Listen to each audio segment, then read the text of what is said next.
Сайн байна уу? Нэлээд сургууль зөвшлийн төгс эрхлэн төлөвлөж буй момшигийн бодлого болон бодолтууд. За, Японы сенсорын эзэслэл хэлбэр буюу момшин шалгалтын 2019 оны материал Косон буюу техникийн коллежийн оюутан физикийн бодлого 3 гинэ. За, бөмбөг байжээ. Бөмбөгийг болохоор 1 м өндрөөс унаглаа. Тэгсэн чинь нөгөөт нь ойсноо болохоор 64 см өндөрт гарч ирнэ. Тийм бол дараах асуултанд хариулаарай. Хариултаа 2 significant number хүртэл нь ойролцоолоорой гэсэн юм байна, тийм үү? За, эхнийх нь болохоор мөргөдлийн эсрэлтийн коэффициент ямар байх вэ гинэ. За, мөргөдлийн эсрэлтийн коэффициенттэй E тэнцүү хас тэмдэгтэй V2 дашаас хасна V1 даш, баахан V2 хасна V1. Нэг болохоор мөргөдлийн эсрэлтийн коэффициент гэж хэлж байгаа. Яасан гэхээр ийшээгээ V1 урттай, ийшээгээ V2 урттай хоёр бие явж иж гинэ. Мөргөлдөөний дараа яасан бэ гэхээр нэг нь болохоор V1 даш, нөгөөд нь болохоор V2 даш гэсэн урттай болчихжээ. Тэгэх юм бол энэ дөрөв дээгүүр тавингуудаа E гэдэг мөргөлдөөний эсрэлтийн коэффициент гэсэн юм болчих болно. Энэ маань өөрөө угаасаа 0-аас 1-ийн хоорондоо гарах ёстой. Хэрвээ 0 байх юм бол абсолют буюу наалархай буюу хоёр бие маань бие бинтгээ нийлээд хамтаа яваад гэсэн үг. Энэ үед болохоор зөвхөн импульс хадгалт тухайлчна. Хэрвээ E тэнцүү 1 буюу абсолют буюу харимхай мөргөлдөөн байх юм бол энэ хоёр маань хоёр билардны бөмбөг шиг мөдөлсөн гэсэн үг тийм. Тэгээд импульс швшиж болно, энерги швшиж болно. Хоёулын хоёр хадгалах тухай хоёулын биш болно гэсэн юм байна. Тэгээд бид дээр болохоор гол нь хурдныхаа чиглэлүүдийг бүгдийг нийш нь гэдээ авцсан байгаа шүү. Хэрвээ нөгөө тишгээ явж илаа гэх юм болохоор V1 маань хасах тед гэсэн урттай болно гэсэн үг тийм. Тийм болгоо тэрийг тооцох хэрэгтэй шүү гэж. За, эхний тохиолдолд болохоор яасан бэ гэхээр 1 м-ийн өндрөөс унгасан тийм үү. Тэгэхээр E тэнцүү яадаг лээ потенциал энерги тийм H-ын орнд 1 м гэсэн. Ийм энергитэй, потенциал энергитэй байсан тэрийг одоо кинетик энерги болгосон mv квадратыг ухаана хоёроо. Тэгэхээр би эндээс m-ийн дараа ичи 2gh боллоо. Тэнцүү v квадрат h маань болохоор 1 м гэсэн шүү дээ. 1 м. Хэдлээ g-гээ болохоор за ойролцоогоор 10 м-ийг нь авчиидэх үү. G-гүүд нь тэдээр авсан юм ерөөсөө хэлээгүй юм байна те. 9.8 авбал зүгээр хаттай. За 10 авч. Тэгэх юм болохоор 2 үржидэг нь 10 үржидэг нь 1 гэж юм бол 20. V квадрат маань 20 юм байна. V тэнцүү язгуур дээр 20 юм байна гэж. Одоохондоо дараагдчих магадгүй. За, язгуур дээр 20 гэж тэнгуүтэй дараа нь хавлаа. Ийм хурдаараа ирээд тийм 1 м-ээс унсан юм чинь одоо болохоор энэ язгуур дээр 20 м/с гэсэн хурдаараа ирээд мөрөгдөх юм байна. За, мөрөгснийхөө дараа болохоор буцаад T-цэг 64 м хүртэл гарсан шүү дээ. Тэр чинь дахиад одоо тэгвэл M V2 гэж боо. Одоо энд V1 ингэж мөрглөө. Одоо болохоор энийг V1 даш гэж хэлдэг. V1 даш. Энэ болохоор мөргснийхаа дараа ойсон урд байгаа. Энэ квадрат тоох нь 2 тэнцүү mg h2-оор нь тавьчих тийм үү? M-ийн дараа ичаар дахиад V1 дашин квадрат тэнцүү 2g h2. V1 даш тэнцүү язгуур дээр 2 10. Өөрөөлөө h2 маань болохоор T-цэг 64 гэсэн шүү дээ. Тэгэхээр язгуур дээр 20 язгуур дээр 64-гээ язгуураас нь гаргачих юм бол T-цэг 8.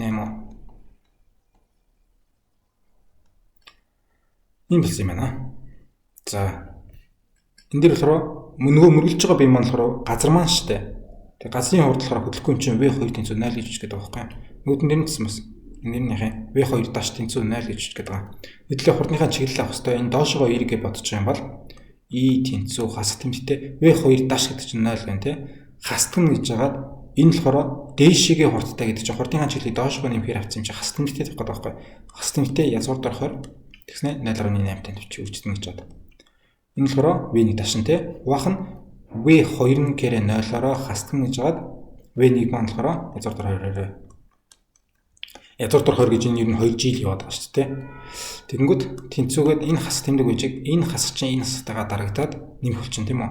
Тэгэхээр дээрээ язгуур дээр 20-тай үрждэг 0.8-тай. Язгуураас T-цэг 64-ыг гаргахаар 0.8 гарсан байгаа. Доороо болохоор дахиад хастдаг гэж жагаад язгуур дээр 20-тай. Тэгэхээр энэ язгуур дээр 20-ыг хасчих болно. Энэ хасгын юм бол хасгын нэмэх болоод 0.8. Мөргөлдөөний эсрэлтийн коэффициент маань өөрөө 0-аас 1-ийн хооронд гарах хэрэгтэй гэсэн чинь тийм. Тэгсэн чинь 0.8 гарлаа. 0.8 гарлаа. Хоёр дахь бодлого маань болохоор за, адилхан бөмбөгийг болохоор одоо ихц доошоо 2.8 м/с хурдтайгаар 0.1 м-с унгая гэнэ. Тэгэхээр би өмнө нь болохоор E тэнцүү шууд mg h гэж үжижсэн бол одоо анхны хурдтай юм байна тийм. Өмнө нь болохоор зүгээр сул тавьсан, унагцсан байхгүй. Одоо болохоор доошоо шидлээ гэж mv квадратыг ухаана 2 гэж тийм үү. Тэнцүү mv1 квадратыг ухаана 2 болгож байгаа. Тэ V1 хурдаар очиж мөргөнө гэхээр энэ дэр одоо 0.1 м-ийн өндрөөс энэ доошгоо явахдаа 2.8 м/с хурдтай явсан шүү. Одоо энэ маань очихоор юу болох юм бэ? Тэгэхээр энэ эмийн дараа ичээ. Тэгшлийнхаа хоёрдлыг 2-оор үржижээ. Тэгэхээр 2g h маань орно болохоор 0.1 юм байна. Нэмт нь v квадрат. V квадрат маань болохоор 2.8-ийн квадрат юм уу? Тэнцүү энэ дээр болохоор v1-ийн квадрат. Гэт юу лээ? Ийм хурдтай болсон шүү гэх гээд байна шүү дээ. G-ийн хооронд 10-аар нь тавьчих юм бол 10-ийн 0-ээр хүрчлээ 1 боллоо, 2 боллоо. 2 дээр нэмэх нь 2.8-ийн квадрат юм уу? 2.8-аас квадрат төвшүүлжээ. 2.8 8-8-ийн 64 6 16 22. Тэгэхээр 56 яа. 7 4 8 7 7,84 болно тий. Тэр 7,84-ээр тавьчих. Тэнцүү v1-ийн квадрата. V1 тэнцүү язгуурдаар 9,84. За нэг ийм хурдтай иж мөргөх юм байна. Ийм хурдтай иж мөргснийхөө дараа буцаад ойхтой болохоор нэг мөрөлдлийн сэрэлтийн коэффициент нь орж ирж штэ. E тэнцүү 0.8 тэнцүү хас тэмдэгтэй тэгтэй байгаа тийм үү? Газрууд мөндлөхгүй гэсэн. Энд дээр болохоор хасах V2 нь байж доороо хасах гээд V1 нь байж. Энэ одоо язгуурдаар тэгцэг 84 гэдэг маань аж байгаа. Тэнцүү дээдлээ хасгахын нэмэх гээд V2 болсон. Доотлоо хасгахын гээд нэмэх болоод V1 болсон нь. Тэгэхээр эндээс V2 тэнцүү бол 0.8 V1 юм байна. Буцаагаад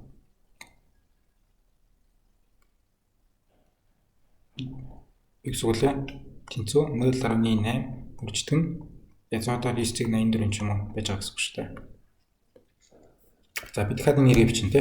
Одоо болохоор V2 гэсэн хурдтайгаар ойсон байгаа. V2 маань болохоор тэгвэл 0.8 шиг V1 байх хэрэгтэй юм. Тэр нь болохоор 0.8 шиг язгуурдаар 9,84 юм байна те.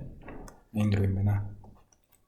Ийм хурдтайгаа дээшгээ явуулаа. MV2-ийн квадратыг хуваах нь 2 тэнцүү EMG одоо нэг h өндөрт гарна гэдээ бодчих. Тэгэхээр иймүүдийн дараа ичээ. V2-ийн квадратыг хуваах нь 2g байх юм байна тийм үү? Тэнцүү том h гарч ирэх ёстой шүү. Тэнцүү V2-ийн квадрат маань за 0.8-ийн квадратыг хэсэг 64 болчихно.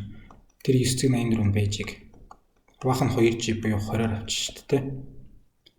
Тэгээд тэнцүү хашаа жоохон заваан л байна та тий. 9,84 үржигдэн тэгцэг 64 16 1 32 3-ыг саналаа 4-9 36 37 38 39 6-аар болохоор 6 дээр 2 2-ыг санаад 48 0 5-ыг санаад 59 юм хата.